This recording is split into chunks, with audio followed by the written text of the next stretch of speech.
You're someone with a vision for your practice, for your side hustle, and for your personal journey. But when it comes to establishing your path on how to get to where you want to be with your practice, things get a little messy. You're also someone who'd prefer to go in person instead of to groups and listening to everyone else's story. To me, it sounds like you could benefit from one-on-one consulting with our experienced practice of the practice consultants.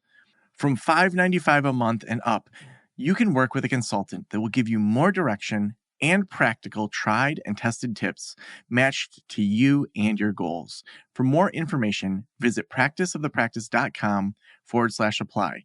Again, that's practiceofthepractice.com/apply.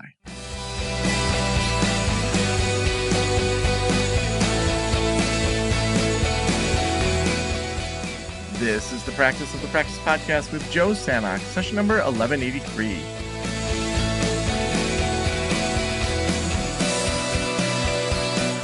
I'm Joe Sanok, your host, and welcome to the Practice of the Practice podcast, where we help you build a thriving private practice you absolutely love.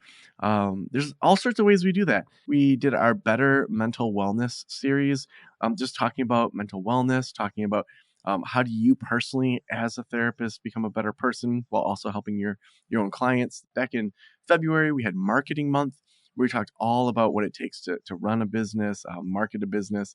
And we kicked off the year with the Even Better Year series with the idea that, if we just take small steps in the right direction, usually we get farther than if we just make these big, beginning of the year goals. So by now, probably if you had some big beginning of the year goals, some of those statistically may have fallen off. But it's those small steps in the right direction. So this month, we're talking brighter brains. We're talking about our brains. We're talking about just ways that people think about our brains, the way that we think about all sorts of different things. We kicked off this series on episode 1188. So the last episode was all about learning how to learn and pathological altruism. So make sure you go back to that one and listen to my conversation with Barbara Oakley. She's just an amazing woman who's done so much just great teaching. We've got a lot of interesting episodes coming up, so make sure you tune in for this series. Today, I'm so excited to hang out with Johnny Crowder, who I met at the Mental Health Marketing Conference. Steve brought both of us in to speak on the main stage, and just an amazing conference down just south of Nashville. And Johnny's a suicide abuse survivor, a TEDx speaker, a certified recovery peer specialist, a Billboard charting heavy metal musician, and founder and CEO of Cope Notes, a text-based mental health platform that provides daily support to users in nearly 100 countries around the world. Armed with a decade of clinical treatment, a psychology degree from University of Central Florida, and 10 plus years of peer support and public advocacy through the National Alliance on Mental Health, Johnny's youthful vigor for mental health has impacted millions of lives across the globe. Johnny, welcome to the Practice the Practice podcast. Thank you so much. I wonder if you've ever said Practice of the Practice podcast and totally botched it. Oh, I do it all the time. It is. Sometimes I'm like, why the heck did I name it that? I got to know, how long are you going to use youthful vigor in your bio? Is that going to be even when you're like 90 years old? Dude, I got to be honest. My barber, when I went in for a cut recently, was like, brother, you got some grays up here. And I'm like, you're fired. Like, I know I can only milk that for so long. So I'm going to keep it in my bio until I walk on stage and people think it's the wrong speaker. They're like, wait a second. You know what's funny is, like, I feel like the gray started at my chin in my beard, and then it's just slowly crept and like salt and pepper there. And then it's only recently started to get into my sideburns. And it's like, if I shave my beard off, I look like I have no gray, maybe just like a little bit. But when I have a beard, it ages me by like 5 or 10 years. But a beard for me, it comes so quickly that it's just like hard to, like not have one most of the time. I speak at a lot of like high schools and middle schools and colleges, and I really gotta like milk the authority that I have with those kids while I still do, because one day I'm gonna walk in there and they're gonna go, that's my dad. I don't trust him. So like until that day, I'm gonna really. Have you ever seen that meme of Steve Buscemi and he's holding the skateboard, or and he's like, "Hello, fellow kids." That's what that'll be me giving a keynote at 55. I actually had the opposite problem when I was 25. So I graduated with my master's degree and was teaching court mandated parenting classes. I didn't have kids and I looked like so young. So I like grew a Yep. beard just so that I would look a little bit older. Oh yes. But I'm just like, I don't have kids. I'm teaching you this curriculum. You guys have to be here. Like it's your responsibility to tell me interesting stories to help me know if I ever want to be a father. So that lightened it a little bit rather than being like, I know everything. I'm 25 with no kids. I mean, have you ever heard the saying that no one wants to hire a 22-year-old life coach? I have heard that. Yes. Dude, that I'm telling you, I started giving keynotes when I was 18. And let me tell you Mhm. something, not easy to get booked as like a mental health speaker at 18. They're like, what the heck do you know? Right. Well, and you're in a metal band. I was in a screamo band all through like high school and college, and did a Whoa. little bit of touring. But my brother was the singer. I played guitar and backup screaming. So, This is some but Joe Sanok lore. Like it what's the is. name of the band? Like, did you guys play any festivals that I might know or play with any other bands that I might know? We played at this festival called Cornerstone Music Festival that was down in Yes. Illinois. No way I know Um, Cornerstone. What? yeah, so played there, and we were in that sort of like indie Christian rock kind of thing for a bit. Oh yeah, dude. And but we set up our own tour, went all the way down through Texas from Michigan, and had a van. And it's funny because we didn't often have like an opening band, so there's this band Further Seems Forever that this guy Yes. Chris started Dashboard Confessional to just open for them. And so the drummer and I did sort of like a similar thing, hoping to be the next Dashboard. And so we had a side band called Pretty Bird, where it was like acoustic plus like drum kind of thing, and named after Dumb and Dumber when Billy from 4C gets the bird from Yes. them. It's like pretty bird, pretty bird. So Dude, yeah, so I hope that all of the listeners right now are just jaw to the floor and have no idea about this like backstory. It's funny. It took you to bring it out. It never was something that came out. This is Well, and fascinating. one thing I think is really interesting, and I think that this overlaps with what we're talking about today, is and tell me if you feel this. I feel like when you're in a band, you don't realize how much of a marketer you have to be. Whether it's getting people to your show, whether it's like selling merch to actually make some money off of some of the gigs when you're first getting going. A lot of the things that I think helped me out early on with practice of the practice and with my counseling practice was just like the grit and unique kind of angle of having this sort of like screamo punk rock approach to marketing. How would you say is the overlap between the metal band that you're in and then doing keynotes and doing all this mental health kind of marketing stuff that is pushing up against kind of how society thinks about mental health? Dude, I would say that almost every skill besides like literally screaming, almost every other skill that I have built through music has been directly applicable to building a business.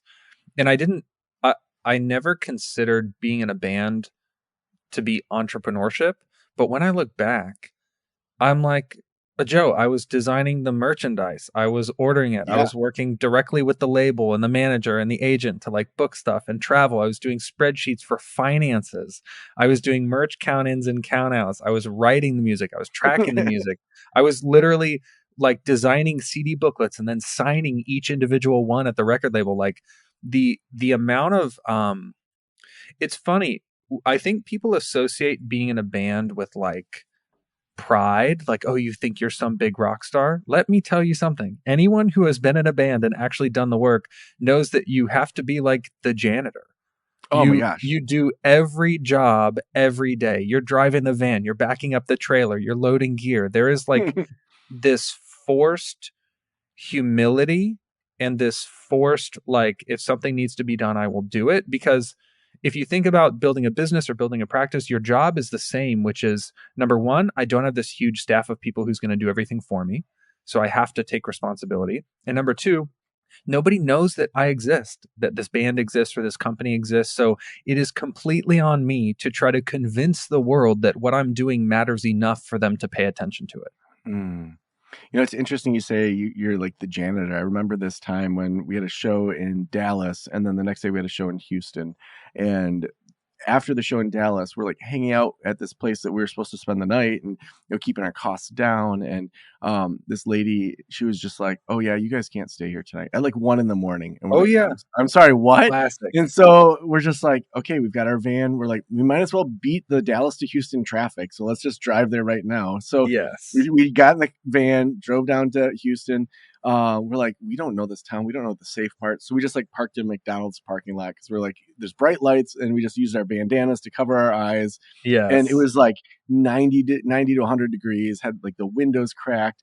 And I still remember when McDonald's opened, this guy was like sweeping the parking lot. He's like, "I don't know where you've been. I don't know where you're going, but you can't stay here." It's just like Yes. these like four guys just sleeping there with bandanas over their eyes. And it's like, yeah, like it's not like, sure, when you're on stage and you're impacting people, it's like that's great, but there's so much that goes on behind it. And I think that's what I would say about people who are building their own practice is what we like. If my friends said they were building a practice, I go, "That's great. You're helping people." And what I would not picture immediately is them doing IRS paperwork or Mm-hmm. them like figuring out how to run payroll for themselves, like having to W-2 themselves. Like there are so many things that I think when you think of a band, you think of performing. You think of like the 30 minutes or 45 minutes that you're on stage, and you forget the 23 hours in between where you're doing all of the other stuff that's required. Mm-hmm. Yeah. Well, and I want to know how, because you've been thinking a lot about compassion fatigue lately and kind of changing the way that we care. How does that intersect with all of this? I mean, to tie it into music, there have been periods of my life where I thought I never want to play another show again. And usually, now sometimes it is because my back hurts or something like that. It's like directly related to the performances, but a lot of times it's related to all of the other stuff, like the 23 hours in between. I think similarly, a lot of people who work in helping professions, of course, the sessions can be challenging. Of course, there's this like some of us experience vicarious trauma if we're like supporting people and they're sharing things and we accidentally carry them with us when we leave work. Of course, we don't mean to, but we're a lot of people who work in helping professions are very we have a high degree of empathy, and that means that we can accidentally feel a lot of feelings that we didn't mean to feel, and then we can carry them for longer than we need to. And I think there's a healthy amount of conversation about that now around being careful not to like run yourself into the ground by um overly mentally and emotionally investing in each particular story, like trying to maintain your own separateness. But I don't think we talk about compassion fatigue enough through the lens of like, when I've stayed up late working on cope notes, especially in the early years, a lot of times it wasn't talking to our clients. It was like trying to figure out how to get this freaking widget on our website to not malfunction. Like there's so many parts Mm-hmm. of the job that can feel tedious or like, why the heck am I spending so much time on this? This isn't even the part. Like imagine if you're a salesperson, you want to spend as little of your time on non-revenue generating activity as possible because your whole job is to sell. So if you're in a helping profession, it's almost like every moment that you're not doing something to directly help other people, you're like, why the heck do I have to do this? But it is in order to facilitate those moments where you do feel alive, you do feel utilized. And those sometimes it's 3 to 1, 5 to 1, the hours that you spend setting up your practice or marketing your practice or making sure that the finances or legal things are in order to the actual time you spend supporting people, especially at the beginning. Yeah, I think it's like, I look at practice of the practice. See, I tongue twisted that. Practice of the practice. Mm-hmm. Um, and it's like we have three major revenue generating things here. We've got the podcast with sponsorship, we've got our membership community, and we've got consulting. Uh, and it's like, but we have this whole team of people behind the scenes that makes sure that those that are in our membership, for example, know when live events are. They are promoting it internally. They're promoting all these other things externally, and it's like this team that, even though their job isn't directly tied to some sort of sales, it is part of that whole ecosystem, and figuring out kind of who goes where and who doesn't go where. I think is really important. As a founder, of Cope Notes, how do you make sure you don't get sucked in too much to all the different hats that you could be wearing?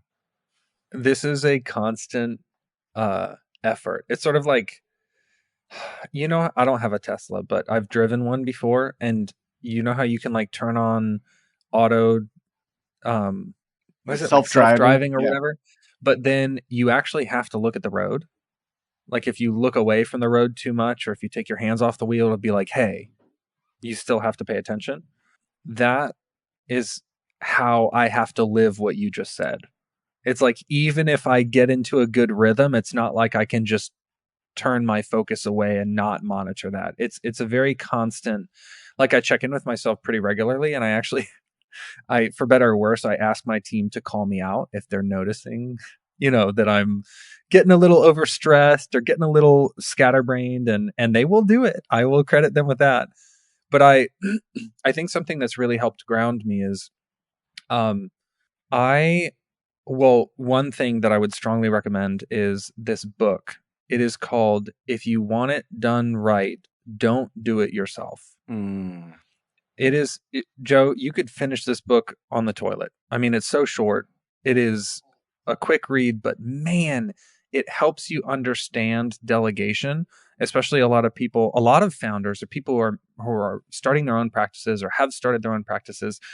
We're movers and shakers. Like, we want something to happen and we do it. We take action, and it can be very difficult to delegate effectively. So one thing I will say is, like, delegation is the broad category of the first thing I'll mention, but then that book is a very specific book that has helped me tremendously. But the other thing is, this is so crucial. Spending time with people who have very similar work experiences as you, and people who have diametrically opposed work experiences. So, for example, one night last week, I'm with one of my friends who's a tech founder, and we're just talking through all of the, challenges that he's facing with building. I'm talking through challenges that I'm facing with building, and roadblocks and goals. And we have very similar work experiences, lots of responsibility, lots of ownership. And the next day I go and get wings with my friend from elementary school. Actually, I've known him for like ever. And he's a personal trainer, and he like works for a gym, and he just like clocks in and clocks out. Another guy who came works at a hospital. He does like backroom, like stocking the warehouse. And spending time with those people really helps round out what work can look like. So you're not overexposed to people who have no experiences that are anything like yours, but you're also not overexposed, so immersed in your world of industry that you forget that some people can close their computer at 5 o'clock, or some people can clock out and then have a life afterwards. Like, maintaining that social balance in my life has helped me identify when I get out of balance with my work. Mm.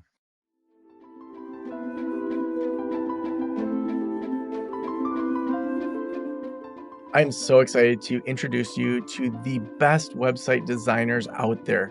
We have a brand new partnership with Session Sites.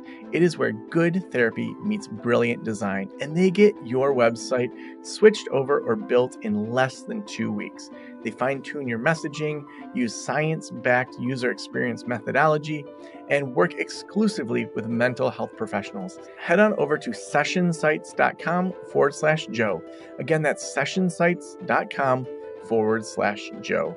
Get the website of your dreams today. Sessionsites.com/Joe. What kind of habits do you have to make sure that you don't get sucked into to things that you maybe shouldn't get sucked into?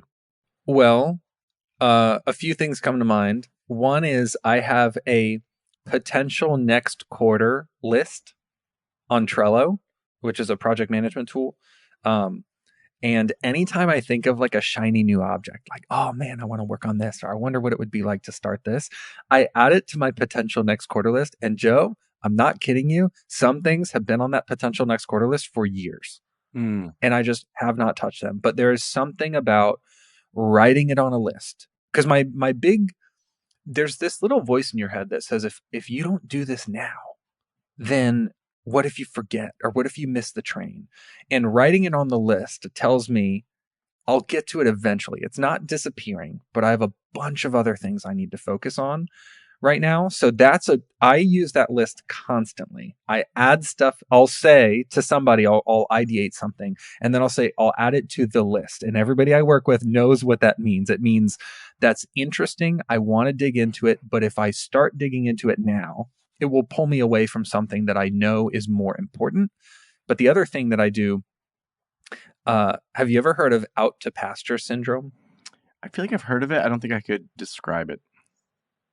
So there's this, it might mention it in the book that I mentioned, but there is this phenomenon of, a lot of people when they're, let's say you're starting a practice and you're a solopreneur, right? Like you don't have employees. You're involved in everything. And while that can be stressful, it's also strangely satisfying. It has this like utilitarian feel. It makes you feel important and involved and utilized, and you almost build this respect for yourself because you're like, wow, I'm having to learn all these things and execute against all these things, and I'm doing well. And then as you start building a team, you start feeling kind of like irrelevant, like, oh, I was going to do that, but then one of my employees did it, and you're like, oh, okay, well, maybe I'll go do this thing. And then you're like, actually, technically that falls under their job description. And slowly you start to feel like useless, quote unquote, because the things that you used to have to do are now being done by other people. And what I will regularly ask people is, people on my team, I will ask them, will this be fundamentally different if I'm not involved?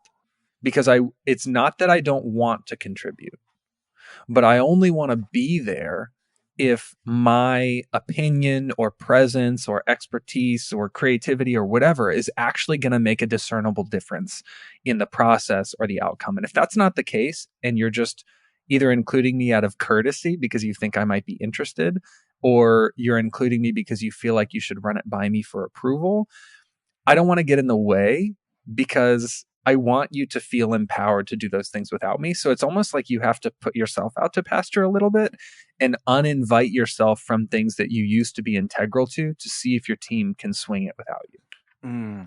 I love that question. I wrote that down. I'm just like, yeah, will this be fundamentally different if I'm not involved? And I think that what I like about that question is that it assumes your non-involvement instead of, hey, do you need my help with that? Because most team members will say, well, yeah, you're the boss, you're the owner, you're the founder. Yes. Of course, I want to have you be a part of it. I don't want the owner to feel excluded by me. Instead of like, I want to empower you. Yeah. You know what's strange, Joe? The best boss I ever had in my whole life was at Chipotle when I was a kid. I worked at Chipotle, and this woman, Melissa, was my general manager. And she kept saying, I want to empower you to make decisions without me. And Joe, I'm like a pimply teenager. And this woman, who has been a general manager of multiple chain restaurants for decades, is telling me, someone who's like scooping rice, like, I want you to feel empowered to make decisions without me. And that has stuck with me to such a degree that now I will tell our team to do the same thing. And they sometimes, when a new team member joins, they kind of look at me like, but shouldn't you be the person who needs final sign off? And I'm like, no, because then we'll never scale. Like, if I'm needed for everything. And that's the whole, it's bittersweet, because eventually your team doesn't need you for stuff. And it's like, wow, they solved that whole problem without me. And you're like, I'm so proud. And then you're also like, oh, I used to be all tied up in that stuff. And it's accepting that and celebrating that and encouraging your team to continue, that I think actually makes the workplace feel psychologically safe enough for people to not feel like they have to run everything past you for your approval. And that frees up a lot of mental and emotional bandwidth to not only work on other stuff that's more important that only you can do, but also, not going to lie, to maybe start work at 9:30 if you were up sick the night before, or maybe take a 2-hour lunch because your friend from Michigan is in town. Like, that's the stuff that helps keep me from going crazy with the amount of responsibility that I have. Now, I've heard a lot, people do business with people, not with corporations. And so you've got something like Cope Notes. Like, how do you find that balance of how much it's, say, Johnny centric and your story and like why this matters, and it's like its own thing outside of yourself?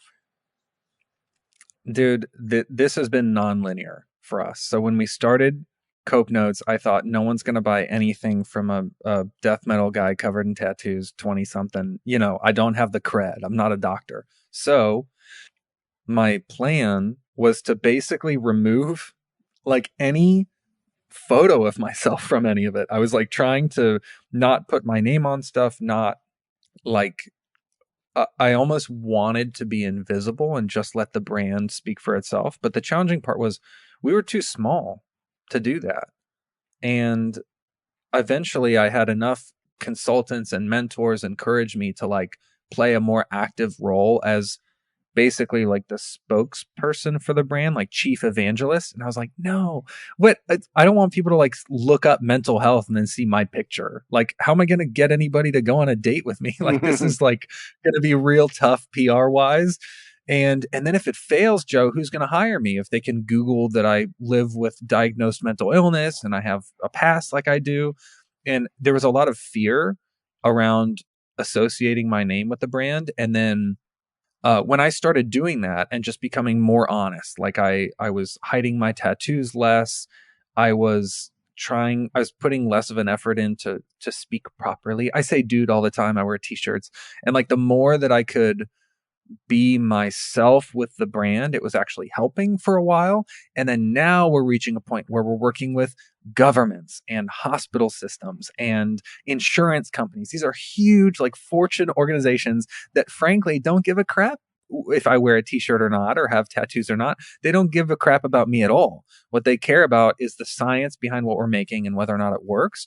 So it's fluctuated. If you can see my hand, it's like my personal involvement with the brand was very low at the beginning, and then it sort of rises as we're growing, and then we're reaching a point where I developed a vested interest in making sure that the brand was not dependent on me. So now I think it's kind of moving in an opposite direction where I don't want someone to learn about Cope Notes and say, "Ooh, I want to have a call with Johnny." I want them to say, I want to meet with anybody from Cope Notes. And I'm working to empower my team to believe that they have the authority to meet with any client, and that it doesn't have to be like, oh, Johnny's the one who meets with Disney or whatever. It's like any of us can meet with Disney. Any of us should feel empowered to do that. And if we've accidentally communicated that I'm the person to meet with, then I've done a poor job of lifting my team up. How would you say that interacts with like your own ability to just have positive mental health, to have your brain feel rested, grounded, like you're making good decisions? Which part I is guess, interacting yeah, I with guess like when you think about your ability to step back from your company, or your ability to not get sucked into the minutia, your ability to slow down, like how has that positively impacted your creativity, how you show up when you are showing up, like just how does that impact your ability to maybe think differently than if you were in that day to day? Yeah, I'll say two things. First is if anyone is listening in their first 3 years of the practice, I'm sure you're just like flicking me off through your phone. You're like, whatever. I remember my first 3 years, of course, and it was not just as easy as like, oh, just empower somebody else on your team. Like, dude, we just way too much work. We didn't have any money. We didn't have any help. I mean, it was abject chaos for years. So I don't mean to downplay that sometimes it is logistically not as feasible to go on a bike ride at 3 p.m. because you're feeling stressed. Like it's not everybody has that level of freedom. And I don't mean to speak from such a place of privilege that I'm invalidating the difficulty inherent in building early on. But the other thing I'll say is I went on this founder wellness retreat. This was like maybe a dozen tech founders from all over the country. And we went to like the jungle, middle of Nicaragua, and we had no phones, no computers for 5 days. And we just did a bunch of like, we had these workbooks, and it was all about trying to decouple our career success, our professional success from our quality of life. And it was really challenging because I went in thinking the only way I can be happy is if I don't do this job anymore. Like the only option is to quit. And what the coach that was leading the retreat was positing was but what would it look like if you could be happy and healthy and safe and you didn't have to pay the price of quitting the thing that you started? And at first I was like, oh, you don't know what it's like to work at my company. You don't know how much is on my shoulders. You don't know how under-resourced and understaffed we are. You don't know how much pressure I'm under. And he was like, okay, but try to ideate what that might look like. And I think we did this exercise that I really encourage people to do if they're having difficulty with compassion fatigue or burnout or stress with their practice. We did this exercise where we had to personify our company. We had to like give it a name. We had to give it traits, like character traits. We had to describe its appearance as if it were a person. And I'm not joking, this is 100% true. My personification of my company was this like mean old lady that was always upset with me for never doing enough. Anytime I wanted to take a break or have lunch, she'd say, really, you're going to sit there and have lunch now when all these people need your help? And it helped me realize that I had accidentally, because I made my company, so like I had accidentally created a villain that was so overbearing in my life and was causing a lot of distress. And the coach was like, you created that company, you created that character, like you can change that. And it just made me feel so empowered to think, what would my work look like if I didn't come to work so haggard and stressed out and stretched? And I forgot that I had the autonomy to change that. So awesome. Man, the last question I always ask is, if every private practitioner in the world were listening right now, what would you want them to know? This is one of my favorite things that coach ever said to me that led the Founder Wellness Retreat. He said, what if you've already done more than you'll ever have to do? Like if there was a quota for the amount of people, like Joe has to help 1,390 people before he dies. What if you're at 1,410? Like, what if you've already passed your quota for your whole life? And then just what if you can lead from opportunity and not obligation? Like, you don't feel like you have more people on your list that you owe service to. You're like, oh, I'm in the bonus round. Everything from here on out is gravy. So I can choose to show up and help people. It's not that you feel like you have to, but you feel like you get to. That was such a powerful idea. So I would just ask people, what if you've already helped as many people as you were ever assigned cosmically to help? So awesome. If people want to connect with you, if they want to follow your work, if they want to book you for a keynote, sign up for Cope Notes, send their clients there, where should we send them? JohnnyCrowder.com for all things speaking related. Please let me come serve you guys. It's my favorite. Half of being a CEO is sitting in front of a computer. So I love being able to like get out there and serve. And then if you want to use Cope Notes for yourself or a friend or family member, or use it for your employees or your clients, you can go to copenotes.com. There's also an option to use a free week there. It's completely anonymous, won't charge you anything. It's just a way to see how it works. So awesome. Well, thank you so much for being on the Practice of the Practice podcast. Oh, you nailed that last. You stuck the landing. Boom. On that, it's like I've done it before.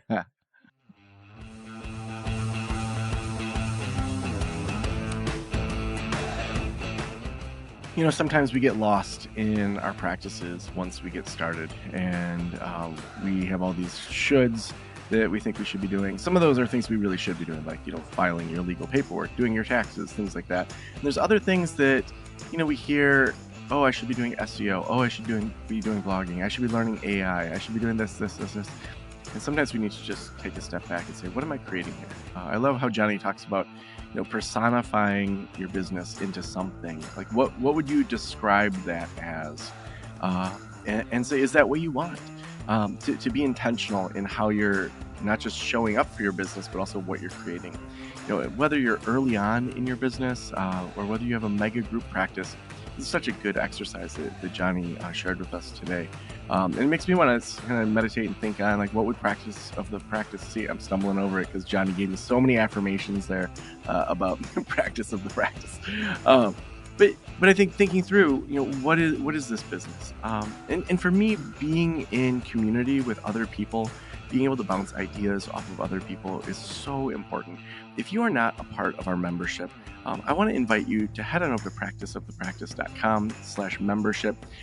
We have tracks for every single phase of practice, whether it's that very beginning phase when you're starting your practice. Maybe you want a sustainable solo practice. Maybe you're starting a group practice or you already have a group. Choose your own adventure, and we have resources for you within our membership. So again, that's practiceofthepractice.com/membership.